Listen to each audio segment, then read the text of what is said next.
உறவுகள் அனைவருக்கும் வணக்கம். உறவுகளே, இந்த ரோடு எங்கே இருக்குன்னா, மதுரை மாவட்டம் உசிலம்பட்டி தாலுகா பாப்பாவட்டி போகிற ஊர். பாப்பாவட்டின்னா என்ன ஊர் அப்படின்னா, கடந்த சில நாட்களுக்கு முன்பாக, கடந்த மாதங்களுக்கு முன்னாக தமிழக முதல்வர் ஸ்டாலின் அவர்கள் இந்த ஊருக்கு வந்திருக்காரு. இந்த ஊரோட முக்கியத்துவம் என்ன அப்படின்னா, தொடர்ந்து உசிலம்பட்டி சட்டமன்ற தொகுதியில் கடைசி வரைக்கும் தோல்வி தழுவாத கல்வி காவலர் 3 கல்லூரிகளை தேவருடைய பெயரில் கல்வி நிறுவனத்தை உருவாக்கிய கல்வி காவலர் தற்காலிக சபாநாயகர் இருந்தவர். பாராளுமன்றத்து சட்டமன்றத்திலையும் வெற்றி பெற்றவர்.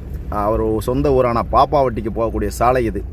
நீண்ட வருடங்களாகவே இந்த சாலை இவ்வளோ மோசமான சூழ்நிலை இருக்குது. நிறைய அதிகாரிகள் இருக்காங்க, நிறைய அரசியல்வாதி இருக்காங்க. இன்னும் சொல்லப்போனால் இந்த பகுதிக்கு இருந்து வரக்கூடிய மண்ணின் மைந்தர்களாக சட்டமன்ற பாராளுமன்ற உறுப்பினர் இன்றைக்கி தேதி வரைக்கும் கூட இருந்தால் கூட இந்த சாலையை இன்னும் சரி செய்யாமல் இருக்காங்க. இதில் இன்னொரு முக்கியமான விஷயம் என்னென்னா, அந்த பாப்பாவட்டியில் இருக்கக்கூடிய ஒச்சாண்டம்மன் கோயிலுக்கு செல்லக்கூடிய பிரதான சாலை இது மேக்கலரொட்டி வழியாக வரக்கூடியது. இந்த சாலையை எப்போ தான் சரி பண்ணுவாங்க? இதை சரி செய்ய சொல்லி தமிழக முதல்வருக்கு இந்த ஊடகத்தின் வாயிலாக ஒரு கோரிக்கை வைக்கணும். சட்டமன்ற உறுப்பினர்களுக்கு இந்த பகுதி சேர்ந்தவர் தான். அதேமாதிரி பாராளுமன்ற உறுப்பினராக இருக்கிறவரும் இந்த மண்ணின் மைந்தர் தான்.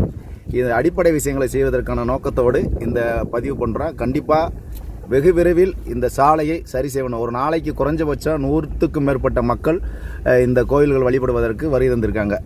உடனடியாக சரி செய்ய வேண்டுகிறோம்.